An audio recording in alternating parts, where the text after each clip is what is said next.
Welcome, folks. I think we are live. I'll check if people are joining. Welcome to another episode of the platform community. We have a page in LinkedIn. Maybe you're watching from there, or maybe you are in YouTube, maybe having lunch or breakfast and watching us on YouTube. While you're taking some coffee and then learning about platform engineering, which is the topic that we do in this live stream.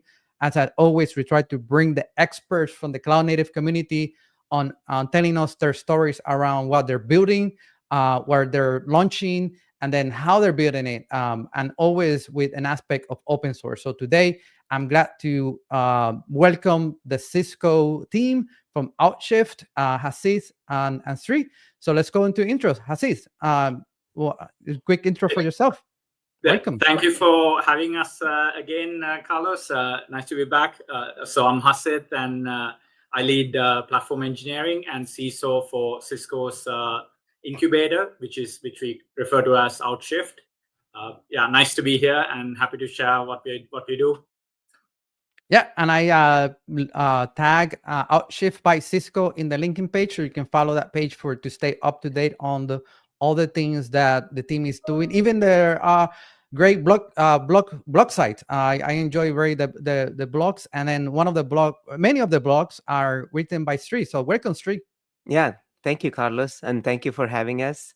My name is Sri Arajila. I'm a platform engineering architect, lately focused on AI agentic applications, and glad to be talking about this. This is the hottest topic in the platform engineering space in many of the communities out there. So glad to have pioneered some of the stuff we did in this space, and glad to be here to be talking about it. Yeah, that's the reason we brought Hasith back.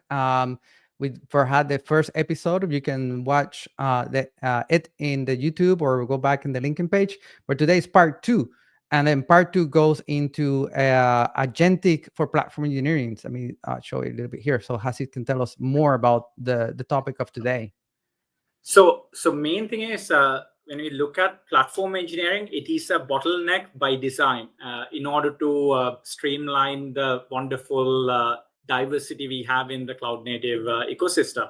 Now, because it's a bottleneck, it does lead into a few issues if it is not working efficiently. So let's look at it from a developer point of view. Often developers get frustrated with both SRE and platform teams, as well as tooling offered. If they don't get a good user experience, and if they don't have, if they're not able to be efficient and effective with their day-to-day job.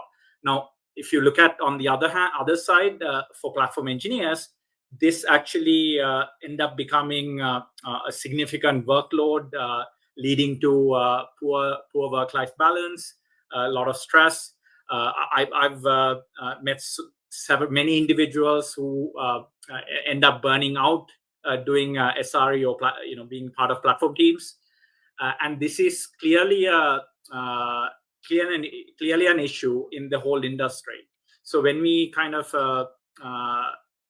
looking back, April 2024, we thought, okay, why don't we really take a step with applying AI in order to improve this domain? Because we are a small platform engineering team attached to a very diverse and wonderful accelerator where people are stopping projects very rapidly, pulling in a lot of different directions. So it's really hard to keep up doing platform engineering effectively within such a dynamic team.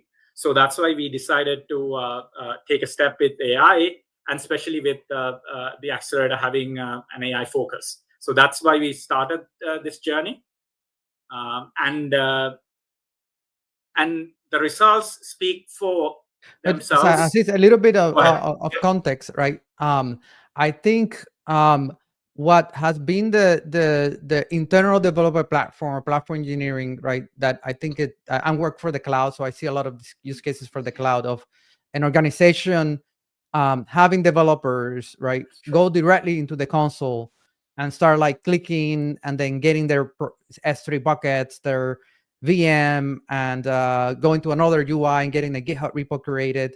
So that's kind of like click ups, and you didn't have organization guardrails in there. So that's why they were platform engineering, and then they became ticket ups. So that's why it became a bottleneck. And I think that the solution has been so far, I think until this year, I would say the traditional platform engineering is like, okay, let's use automation.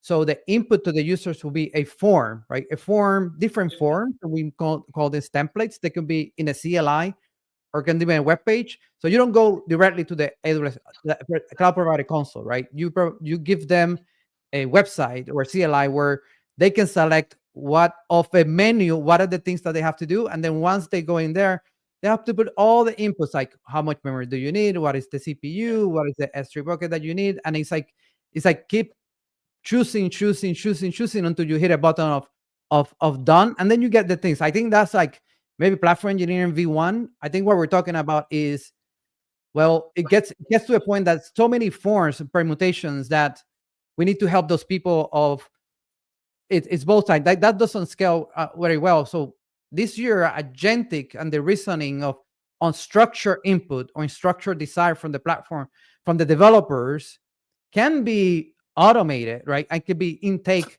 to mean like, what do you mean?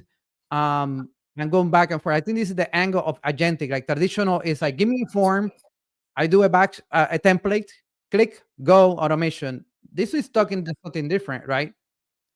Correct. So let's say you have a holy grail of platform engineering where you have everything kind of automated towards forms that you can click.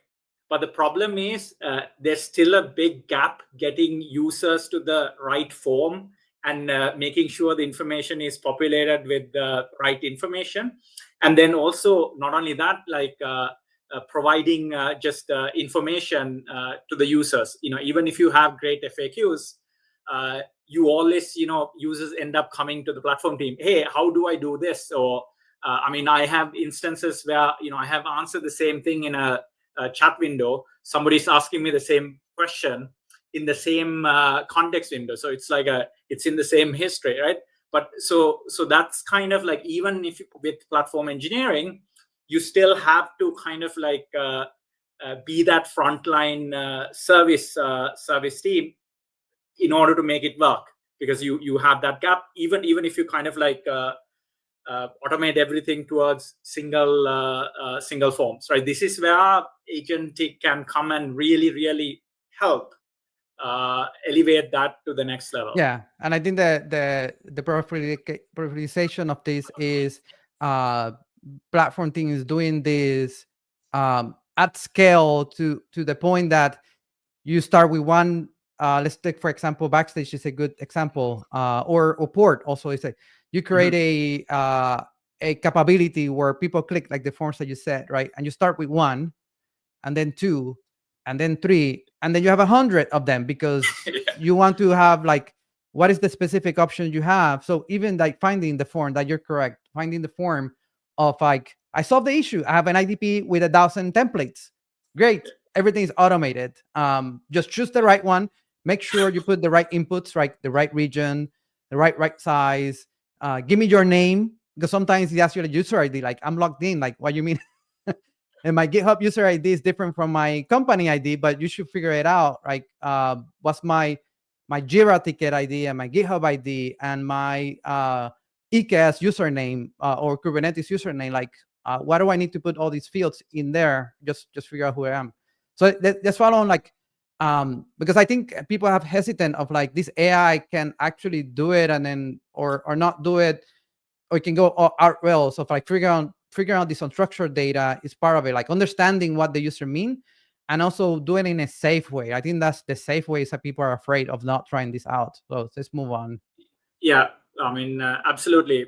And it's really helpful from that point of view. So coming back to that point, so like the knowledge bases, giving that information when a user asks the question, or guiding the user to the right form, going back and forth with incomplete information.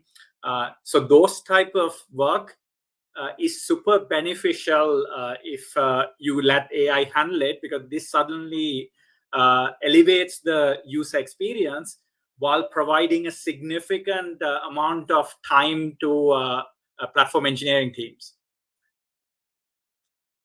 Exactly. Yeah.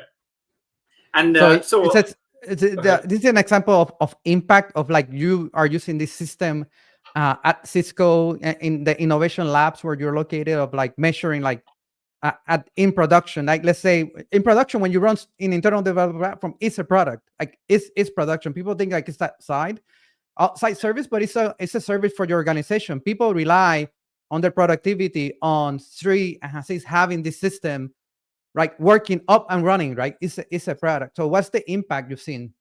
Yeah, so absolutely. So we have been in production for about 10 months, starting small and then scaling up. So we used to have a dedicated support desk that was handling all the incoming requests. We have actually removed that static support desk that we had. So instead, we are able to get our AI engineer as a entry point. IT requests? You mean when we say requests, is IT tickets? Pretty much IT tickets, type of tickets. So anybody, so we have venture teams who are involved in different applications, services. So they usually have, I need a new VM, I need a new repository, I need I need access to an EKS cluster, I need my CI setup, I need my CD setup, I need a LLM key. Like these developers, I need it. They always want stuff, right? They don't give it like ask you to for a coffee, right? Let's go drink a coffee and then let's talk over things. So, okay, I get it. So a lot of IT tickets being done, and a small team, right, cannot handle it in time.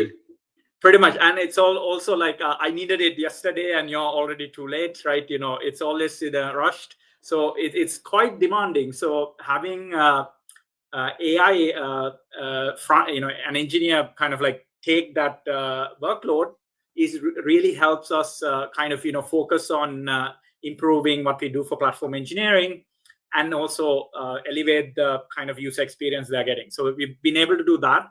Now, response times, when people ask the question, we are human, we don't always pay attention. So it could take hours, right? And you have, different individuals getting frustrated, or different teams, kind of, asking for your time.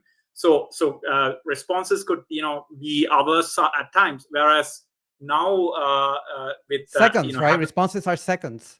Pretty much. I mean, if it's in the general FAQ, or just pointing somebody, hey, we have a form, you need to kind of like go fill in the information here, and kind of like going back and forth, those type of interactions can happen automatically, and that takes a significant toil out of it. Or if it's like a very simple thing, like I just need a development VM, with a certain guardrails, and okay, it's like auto approved, then you can just self-service that completely. Those type of things, it's seconds to minutes basically.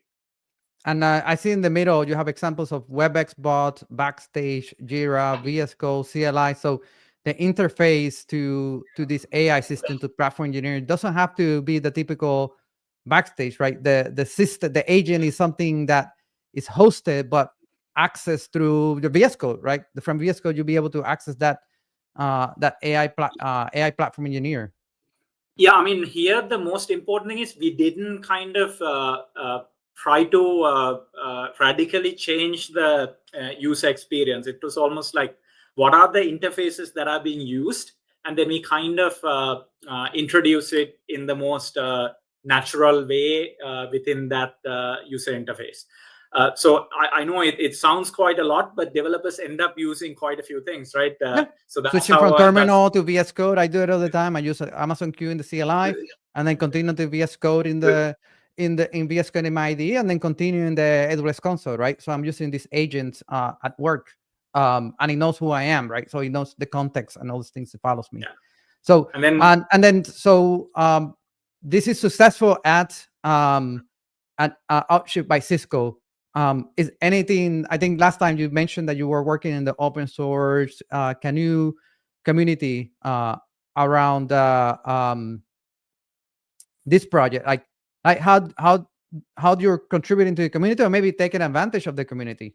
So main thing is so at the incubator we were seeing like a lot of success with this, so it kind of made sense to really elevate this further, because at Cisco we don't have a commercial interest in this space, and when we really look at cloud native and platform engineering, it really is fueled by the community, and there's a lot going on. And then in terms of, I think the biggest challenge with agentic AI is not really the technology; it's actually a lot of social challenges that we have, and also like creating awareness. And so it kind of like felt very natural to really elevate this further and share these kind of benefits with the rest of the ecosystem, and also to kind of like co-develop and further evolve it. So that's why we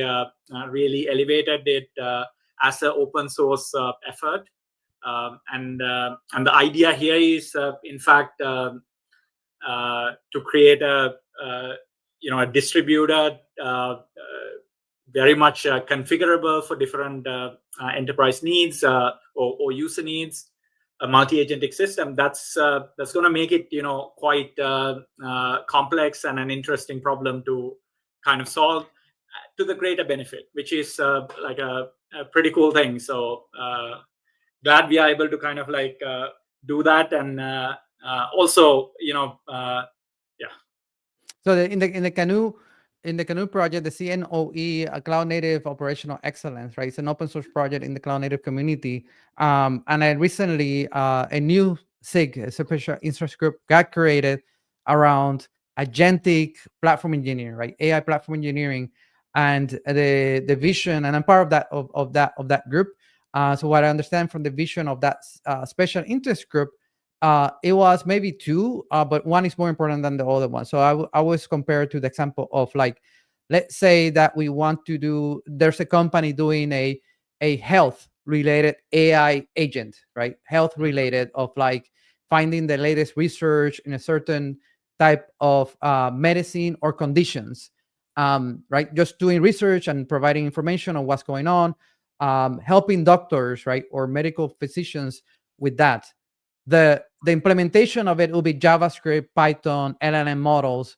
But if you just get an engineer, software engineer, right, you need a developer to say, we want you to build this health AI system, he can build agents, right? He can look online, like there's LangChain, now there's Strands, there's different AutoGen, there's different frameworks to write Python code or JavaScript, talk to an LLM from a provider, open source.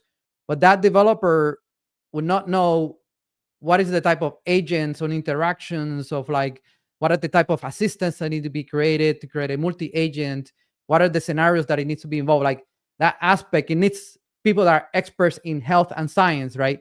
And I think I translate that to platform engineering.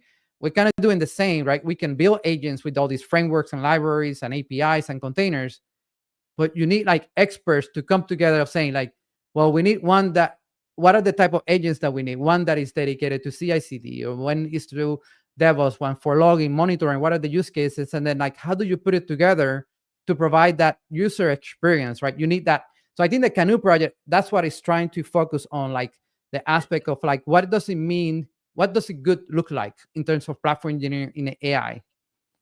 Yeah, I mean, absolutely. The goal is to really create production grade agents and multi-agentic systems that anybody can kind of assemble and contribute and evolve together. And I think if we come back a little bit, so hopefully everybody is familiar with large language models, LLMs. Now, the reason why agentic has become popular is suddenly when you combine these things, the cumulative impact that you can do is much bigger.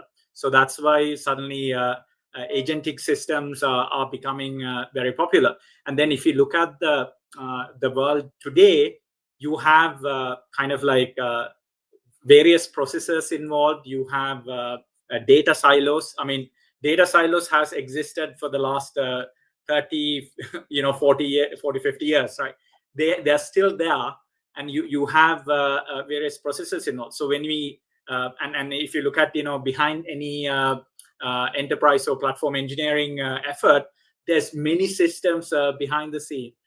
There's many access, there's many data flows, and so personnel involved. So when you really think about all of this, agentic completely makes sense, and multi-agentic makes sense, and then the distributed systems make sense. So that's the kind of what's going to help really accomplished through this effort. Yeah. So So I bet that a lot of people watching us here in LinkedIn and YouTube are like me, like they're scrolling through all these blog posts that talk. Like every day I scroll, maybe that's the things that I like. Like I see agentic AI posts or agentic blog posts, right? Build agents and construct agents, how to secure them, how to run them. But in the Canoe, we're going to work on blog posts of saying like what is we just talk about, like what does a platform engineer is, how can be designed or architected. But I think a lot of like builders or engineers or developers like want to try it out, like reference implementation on like can this scale. And then so let me move to the next section. So this is what the Canoe project have done, right? A repo of having some code that people can try the experiment, or like uh, uh, try it again and then iterate and have a flywheel of like having these agents and then like testing them to see if they actually work, right? Or how to improve them, how to make them secure, how to make it reliable, have the answers accurate, and then a reference implementation comes with this Canoe project of trying out with their hands, right? To because this is new technology that people are just getting started. Yeah, absolutely. So I'm gonna hand it to Sri to go into a deep dive. Now, one last thing I would say here is us adopting and riding this agentic wave and how we incorporate it to platform engineering. We've had to learn a lot of things. We've had to make pivots. We've had to be pragmatic about things. So what we have done is, like, with each step and iteration, we have looked at leveraged our learning, and then we've kind of pushed it further. So that's kind of what's happening with the open source effort. We are really pushing towards more distributed, more configurable, in a way that it's going to really benefit the whole ecosystem. Because if you look at the internal implementation, it's a monolith, and it was done Really? done in the constraints of Outshift. Yes, it works really well, but to replicate that success for somebody else, it's harder. Okay, so what we are really so that's why with the this pivot, really the open source version is becoming a lot more powerful. And then we are also in the process of leveraging the upstream version and kind of converging there. Happy to get into more details, but I'm gonna hand it over to Sri to talk about architecture. And I want to learn from Sri some of the standards, right? Like this space is it's changing so fast that new standards get created in 2025. A2A and MCP is like two keywords that I keep scrolling over LinkedIn and seeing like that this is the winner, or that's the winner. And I think Sri explained me the other day, like, well, Carlos, is both are winners. Like one is one for one thing and the other is for other. And in the Canoe, we're not trying to reinvent that, right? We're going to leverage the standards that everybody's using, that they want to implement the health system. They can use the standard and implement health agents. They will use the standards to implement an AI platform engineer. Absolutely. And as you mentioned, Carlos and Hasith, this space is evolving so fast. There is a lot of complexity in understanding how to build these agents.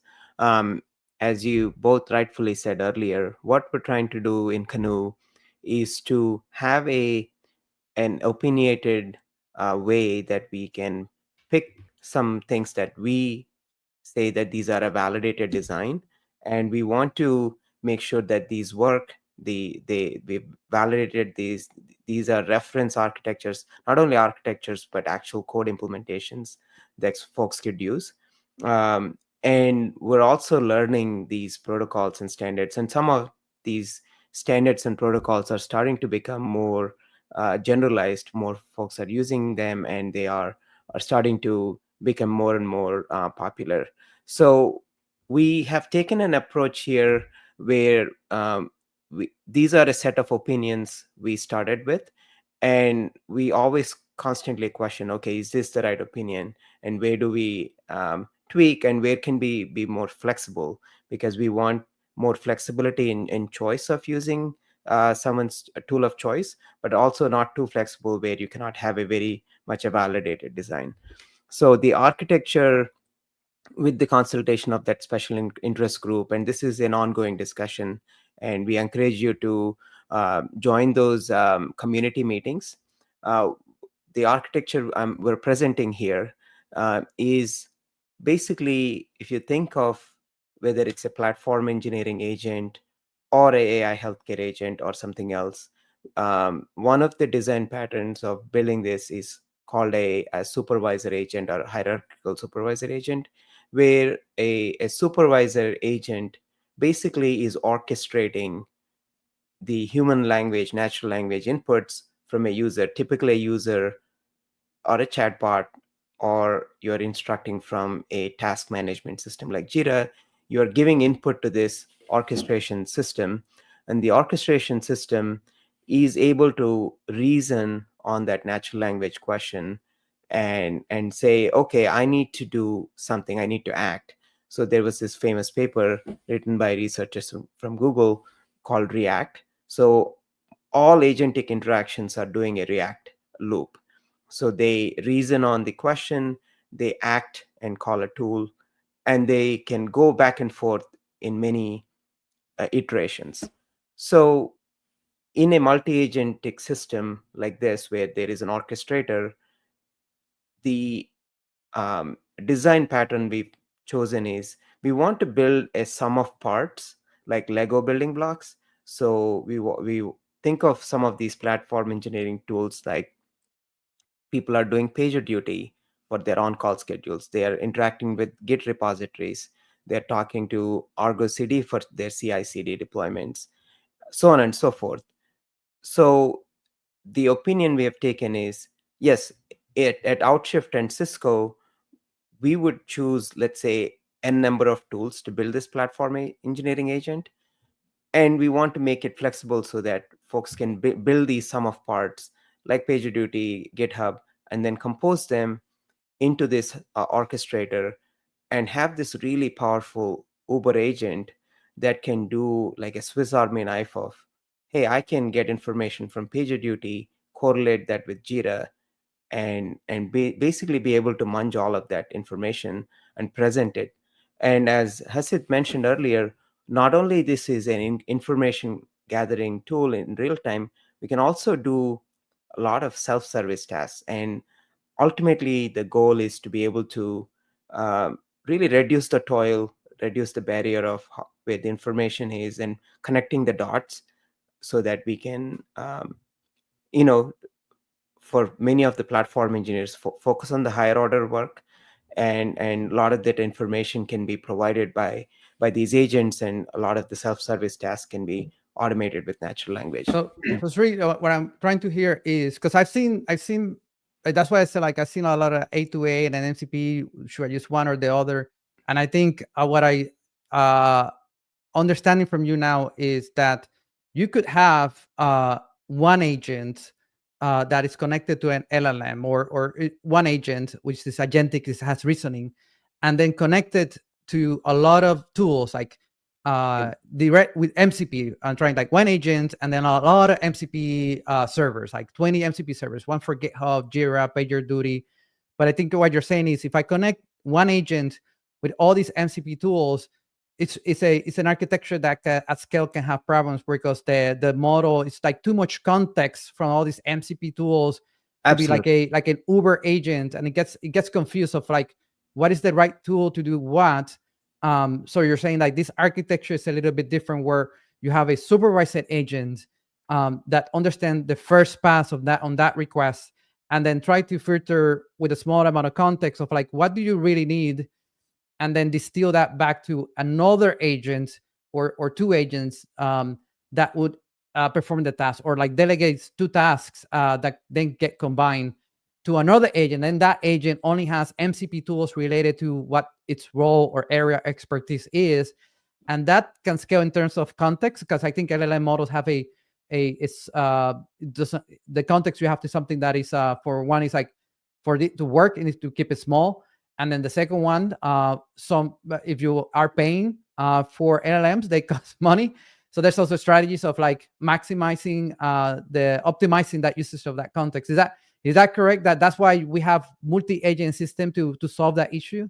Absolutely, absolutely. I think that that's one of the big reasons why you want to have these agents that have limited set of tools. They are talking to a domain specific. You can treat them as domain specific agents. I see, domain. They are talking about a certain domain. They also can be piggybacked on RBAC, so you can use RBAC mechanisms to restrict which set of tools are exposed to the users. And for folks who are not familiar with MCP, and we'll maybe do a little bit of intro. So what MCP really in a nutshell provides is context to the LLMs, right? It's providing tools, as in like if you have an API or an open API spec, it's really exposing those APIs as tools, along with what type of input does the API take, what type of documentation does that API have. So that information is fed back into the LLM as instructions to the LLM to say, hey, if you get a question about this, or if the user is asking to do this, call this specific tool. And that's where the MCP layer comes in. And as Carlos, you mentioned, I see. as the number of tools grow, your LLM is having to deal with thousands of these inputs. And that really research has shown, white papers are written about this. The larger the context window, the reasoning really suffers, right? There is a lot of That's the conflicting confusion information. that I was referring to. So the technical aspect, three is the data science in the team. So it's accurate, referring to papers already.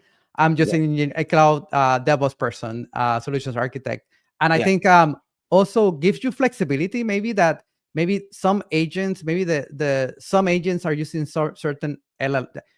If you want one agent, you will use one LLM. But if you have multiple agents, maybe you can optimize for like this agent is using a local model, right? Running in the absolutely. same cluster. This other agent is running the agent from this provider.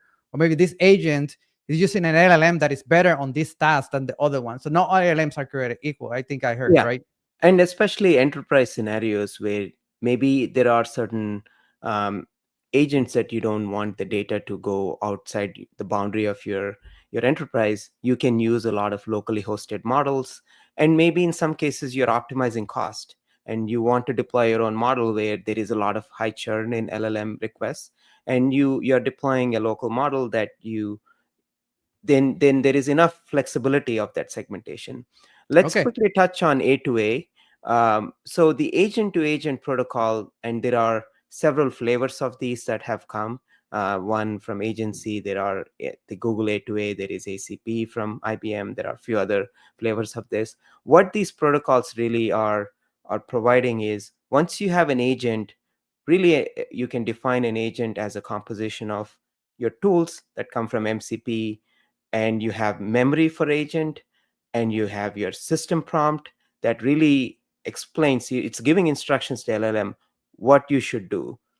And and also like an evaluation of that agent saying, hey, we have benchmarked this agent to be this level of accuracy for this model, right? You're really, and you're tweaking that agent to making sure that it is performant on these given system prompts, or a set of prompts that you care about. That's what is the composition. And once you compose these agents and you've validated them, these are Lego building blocks. And these agents, like the ones we build in Canoe, they can be hosted like any cloud native service, like a microservice. And these agent to agent protocols help you basically talk to agents like microservices. They provide that communication mechanism like microservices do. Yeah, I think that the A2A has different protocols. Even gRPC is the default one that you can, one agent can tell another agent like, buy me a car, and it will take a whole day, right? So there's like aspects of like tasks and resuming tasks and notifications back to a webhook of saying this is the progress, right? Notifications like, Right. I've been checking dealers today, right? I'm just because I need to buy a car for my daughter going for college. That's what I'm Yeah. thinking about that. I don't find my best car. At the end of the day, maybe the agent goes back, right, with notifications. Give me the aspect of like that async from agent to agent versus something from an NCP that is a quick API call, right? That is a streaming HTTP typically if it's a remote MCP. But an agent to agent is like, there's reasoning on both sides, like the one asking for things and then the other side like actually reasoning about and then leveraging MCP for that quick interaction of like a tool aspect. So let's dig into, because I'm excited because I'm trying to share a lot this GitHub repo to my organization, also in LinkedIn and different places, so people to check it out. Because I want to tell them that on Thursdays we usually have the hands-on workshop in the SIG meeting, but they can, something that we've been working lately on, like getting something quick and easy that people can just try. Absolutely. So yeah, that's the Git repo here, and I'll show a little bit of a preview when I share my screen here.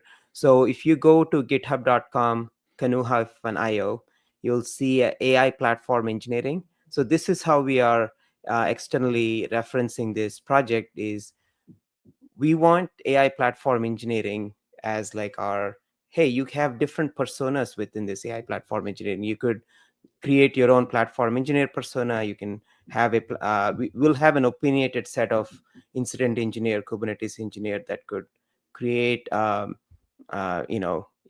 manifests, or you can do incident management, those type of things. The landing page is there. Let me go ahead and share So my this is screen. just for Yeah. reference. Like people may Mhm. see this list of like five agents, but the idea is this is a baseline reference implementation. Creating more copies of agents is easy.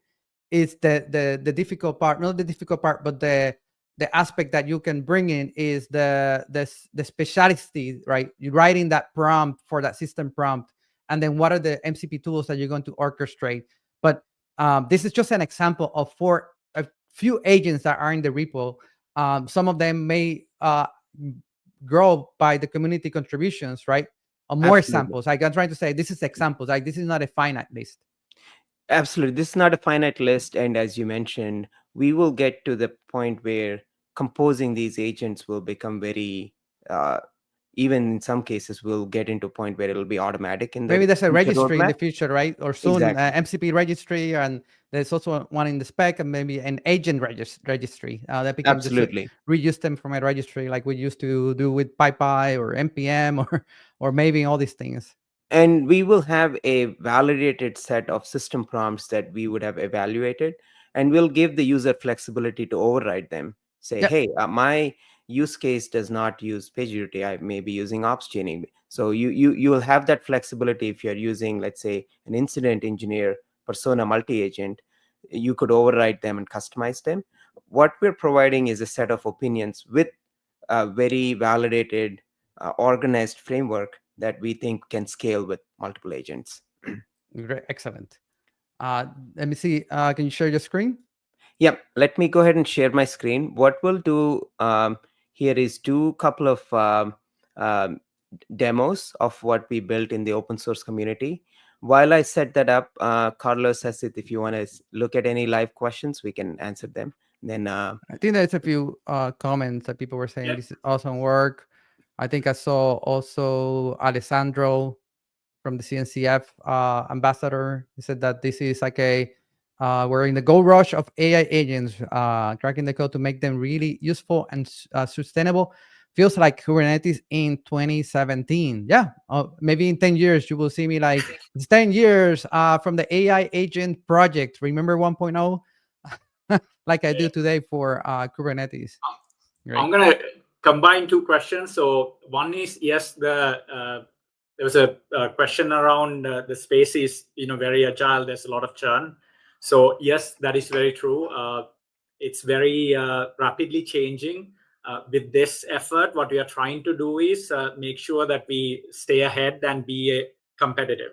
And we are kind of like we are leveraging all the learning we've had internally at Outshift. We are also opening it up to the entire community and being a part of Canoe as well. We really can learn from everybody, implement in multiple systems, and really kind of like similar notion to Kubernetes, right? Keeping things open and really, having the community behind it is going to make it evolve into a competitive place. So that's kind of, how are we going to kind of like navigate that? And yes, Yeah, this is good because some projects, well, not to criticize, right? Everybody's trying to, like, the gold rush. A lot of people are trying to build companies, right? That help you build agents, or like what are the best agents to build, which is okay. That's framework, that's libraries. Cisco brings in something that is being in production. So if you get in touch with someone at Cisco, probably you can ask them, hey, do you know about the IT platform engineer Jarvis? And they probably will say, yes, it's useful. I use it in our company, and it's a real thing. It's in production. And then this is the other thing. You can also have enterprise agents, so it's like not being excluded in any way. And in fact, there are some enterprise agents coming soon as well, which will be available. The main thing is, it's really having that adaptability and plug and play approach, right? So if you look at any enterprise use case, you really need various systems and commercial and open source products, and then all of these things working together in an agentic landscape in order to be really useful. So that's really what we are trying to accomplish. Yep. Go ahead. You're showing the repo here. Yeah, so you have here. I'm showing the repo here. This is the landing page repo. So this is a culmination of several couple of months of work, along with stuff that we have done internally. We've really taken an approach of how do we make it flexible and open so that folks can leverage it. We are at a stable tag right now. So stable, all the agents that we mentioned as Lego building blocks, you can use them in a Docker Compose. So what I wanted to show, and feel free to please take a look at the repo and the README and other artifacts here. Start the repo. That's something that we talked last week. Getting some stars. Yeah, that would be amazing. There is a proposal, and I'll talk about that in a minute, to bring all of the efforts that we're doing into this one single repo. So you Can you zoom in a little bit? Yeah, I'll zoom in here.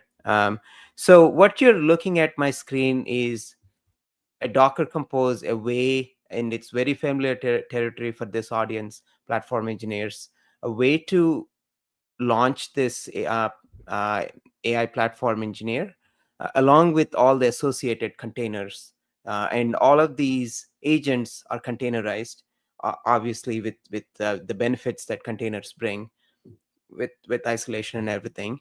And the README has all the information on how do you use LLMs, and we have added support for multiple providers, so you can bring your own OpenAI, or Bedrock, Azure OpenAI, or Vertex, whatever your choice of LLM is. Or Llama, or like a small I have a Absolutely. Jetson Nano, a Jetson device here that has a GPU, or that people can use reasoning models. But I think the commercial ones are like the ones that you get best results. Absolutely. So that's what I was going to say is the commercial frontier models have the best reasoning capabilities right now. Your mileage may vary if you're using a local or a smaller model, but this is another effort that's in our roadmap, is to publish evaluation results for various models, various prompts we have been testing, and also very different, the word rubric, meaning what type of measurements are we doing to make sure that there is high accuracy, high determinism, and when you ask a question, it's actually calling the right tool rather than something else. Yeah, I'm looking That's forward for the community to help us write in the folder for features, right? Testing features, put their scenarios in there, like what are their scenarios that they see in the field that takes a long time to try to troubleshoot something or try to optimize something, right? Those features from the community can be put there, and then see how the agent will solve it, and then that's the evaluation, right? How well yeah, do you getting the outputs of this not the LLM model, right? Is the agents and the combination of agent is solving the task. It's not yeah. the LLM by itself. And we can crowdsource some example prompts, because we have seen from our tracing internally that users ask a lot of different Yeah, creative tracing is questions. one that I get a lot. Like, how do I instrument my open telemetry tracing app so I can get my trace from one container to another container and then collect it into a Kubernetes open collector, right? Yeah, That's something usually developers ask for the first time when they see tracing, but distributed tracing as a DevOps engineer. absolutely. I think that we will have some of the examples and opinions we'll take in this repo. So we're looking at different tools So that Docker Compose. So this is if developers are watching this is super simple for you to basically, if you want write a shell script around these containers in your local computer, you can, or put them in a Helm chart or kubectl apply, create deployments. But we wanted to have something quick, right, that you can show into your organization. Say, hey, I saw this open source project, AI platform engineer. Here's a quick demo, demo to my organization internally, saying this is how you compose agents as containers, and they communicate between each other through A2A, and each one will have a set of MCP, right? That's the two sentences. I gave you the demo internally. Like, I do a lot of demos internally, but that's the demo you have to show the organization. And then that's for the engineer part. And the VP is like, this is the value that we get. We get to get things done faster. Yeah, and as Carlos, you mentioned, this is like the fastest way you can quickly run this and then show proof of value of how these agents actually can help you internally. So one of the other things, and I mentioned about the proposal to combine this, so there'll be more and more activity in this space. We also worked on a tool called most of you may be familiar with Backstage. It's an internal developer portal. So we have open sourced a plugin called Agent Forge, which I will demo here in a minute. Basically, it's a plugin that can be leveraged inside Backstage to communicate with all the agents, like the AI platform engineer. So without further ado, I'm going to open up my a new tab of localhost. So you already did Along Docker Compose up, right? Yep, along with the Docker Compose app. So this is a Docker Compose. I have ran some examples. Sorry for my screen scroll. I'm just trying to show the front of the run. Basically, this Docker Compose, and if I show the Docker desktop, for example, it's running a set of containers along with the root container and the Backstage agent plugin. And then these containers, the platform engineer is the orchestrator or the supervisor that is talking over A2A to all these other sub agents. And when a question comes in, the supervisor triages and says, okay, I need to understand and reason with this question. And then if there is a need, I'm going to call the sub agent. This is the demo, and it's actually a functioning system I'm going to show. So without further ado, as we mentioned in the slide earlier, that we have, let me bring this up just so that you all know. So we have a GitHub agent, we have a Slack agent, Argo CD agent, a Backstage agent, PagerDuty, Atlassian. So I can ask questions that are a combination of these, right? And the supervisor is the one that can orchestrate them, reflect on the questions, and then compose the answers. So the first question I'll ask is something like, hey, show me all the GitHub repos in Canoa.io.org. Um, yeah, so if I ask this question, what just happened is that the platform engineer supervisor got the question. It reasoned that, hey, this question should go to GitHub Like a router, intent. right? Yeah, yeah, and it's routing that I think agent. in A2A, there's a, they call it router, supervisor. I think I call it orchestrator the other day. Yeah, absolutely. So if you see what you got here, you got a couple of agent names, and I'll Can you say, zoom a little bit in the browser? yep, I will zoom in here. Is this more visible? Yeah. And this Yeah, is the Backstage plugin, which is a very vanilla, very like not a lot of backstage things here, just enough connectivity to the agent that is running in the container, right? yeah, absolutely. Now that this has actually a threaded view and context of what I asked, I can say, show me more about, let's say, number one, right? I want to know what are the details of number one. So one of the interesting things about this agent is that we compose the agent, but we are using the official GitHub MCP provider, right? So we did not, in some cases where the MCP tooling doesn't exist, we wrote first party MCP server. In this case, we're using the GitHub official MCP server. So what you see here is it went, and all I said is show me more about one, right? It knows what one is from the list, and it knows that it's the context of GitHub, and it went and fetched the description of the repo, how many stars there are, what license it is. I mean, it's pretty amazing, right?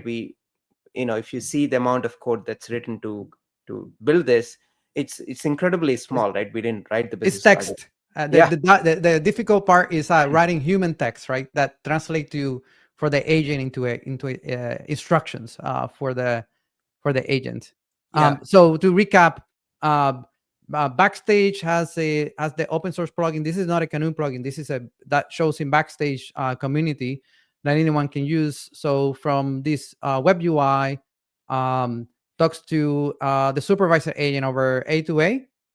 Is that correct? And yep, then the supervisor says it needs to be routed to the other agent over A2A, and then that A2A, that's A2A agent server part will have MCP, and it's using the GitHub MCP to come back to the answer. So the context and the memory, the memory history of those two things, and when you say give me one, if that was sent to the supervisor, did the supervisor send that to the last agent, or that was not necessary? That's something that I encountered while I was building my agents. it sometimes the supervisor has enough context, so we can Or look maybe at this place. summarize the instruction Yeah, to the second one.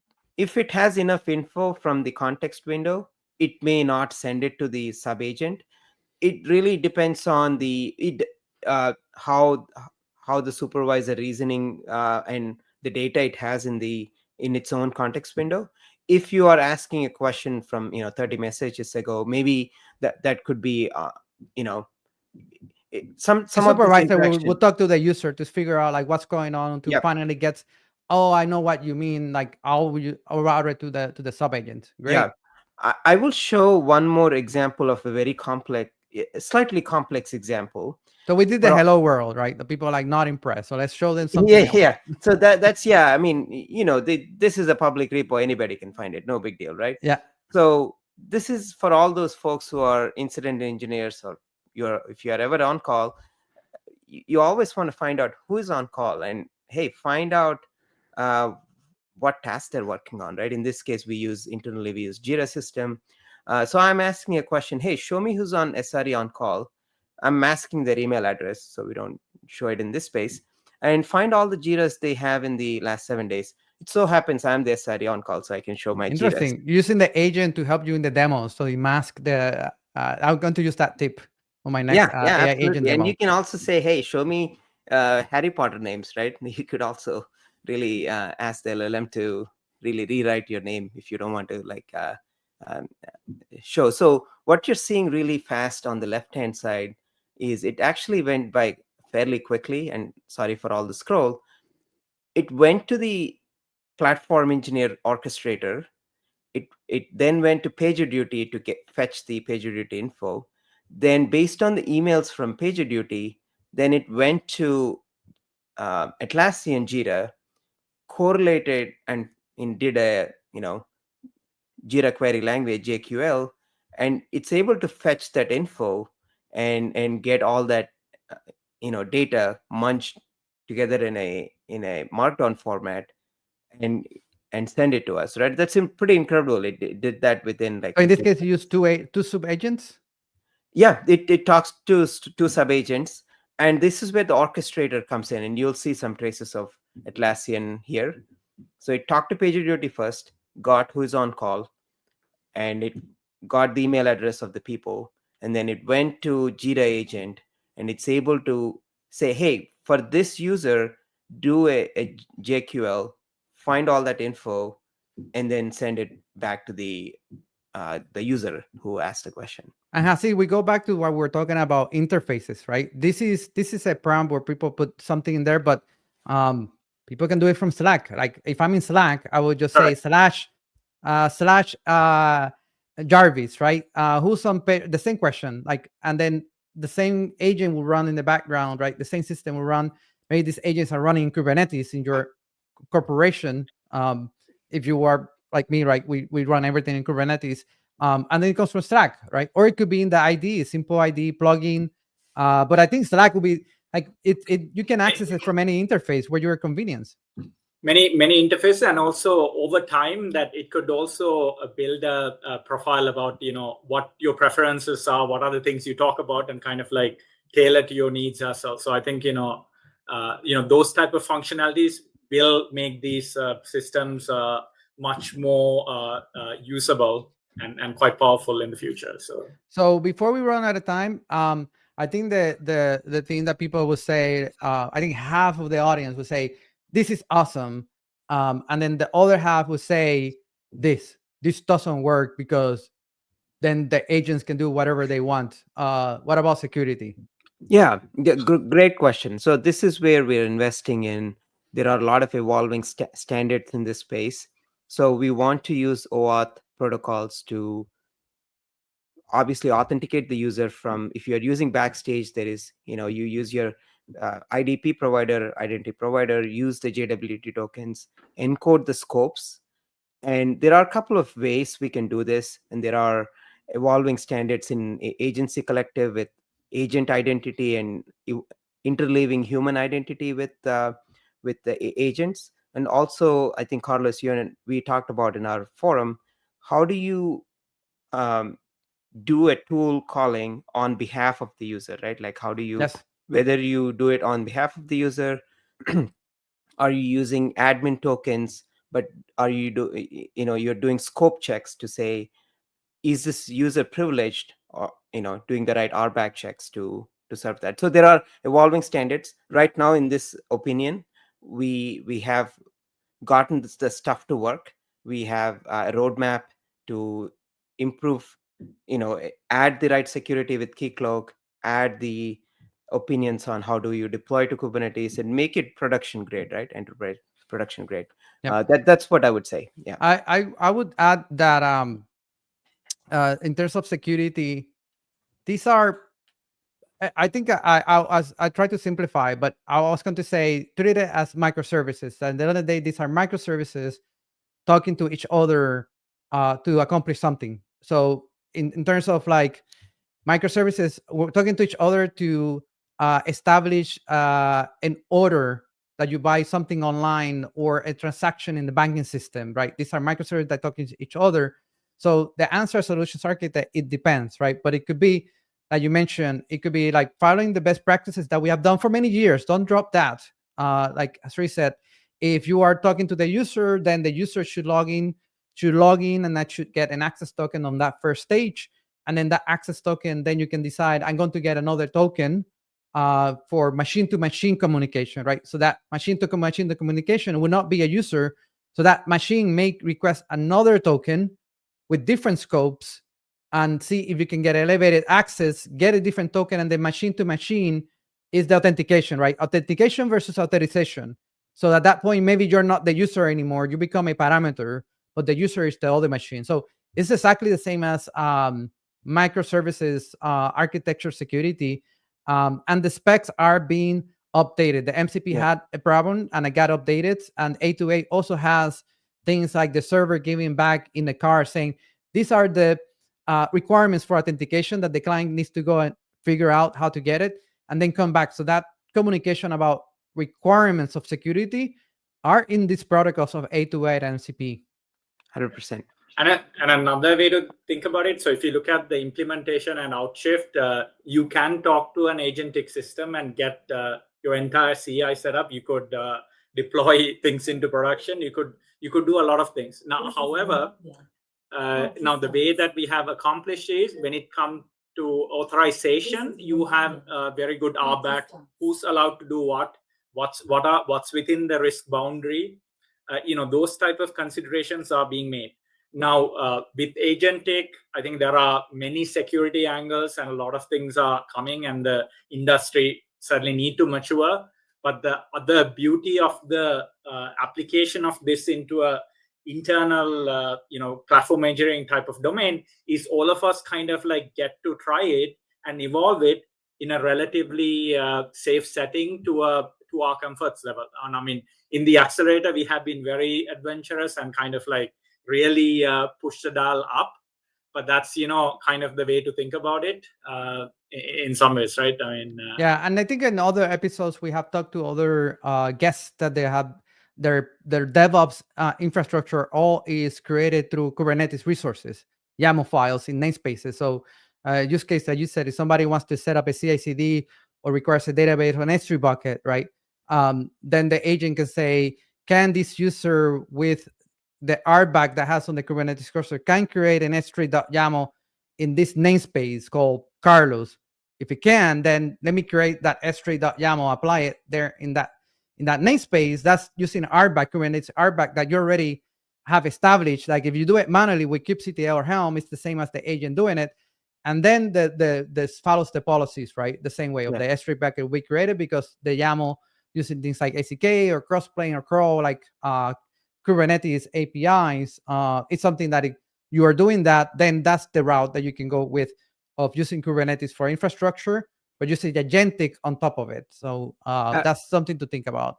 I would also add, let's definitely not forget human in the loop and mechanisms to do human in the loop. Yeah. Security is one, but in cases where there is, GitOps is not dead, right? We still have mechanisms where we want to see those changes. So we have leveraged a lot of, including these automation along with GitOps. Review, and using approvals, human in the loop. Through Git using GitHub Actions as backend workflows to trigger agentic workflows. So some of these things are not totally mutually exclusive; they're complementary, right? So you want to build a system, you're building it faster with Agentic AI. Now instead of 100%. Me going somewhere, I can get a Slack message in DM with a bot asking me, "Do you approve this PR?" And I click on it, and it's faster for me to go to the change code, right? And I interact with the bot that is doing. We together we do the review. Yep.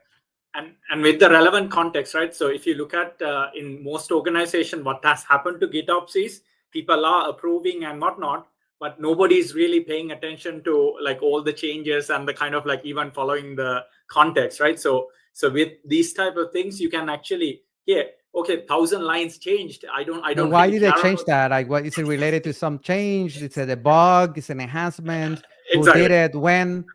Who else reviewed this? Right? You can say, if I'm in the first one reviewing this, right? Those type of things. So it's like the context, right? I care about the 3-line context, not the 1,000 lines, right? So I think they can mutually help each other, right? You have GitOps agents helping GitOps, and vice versa.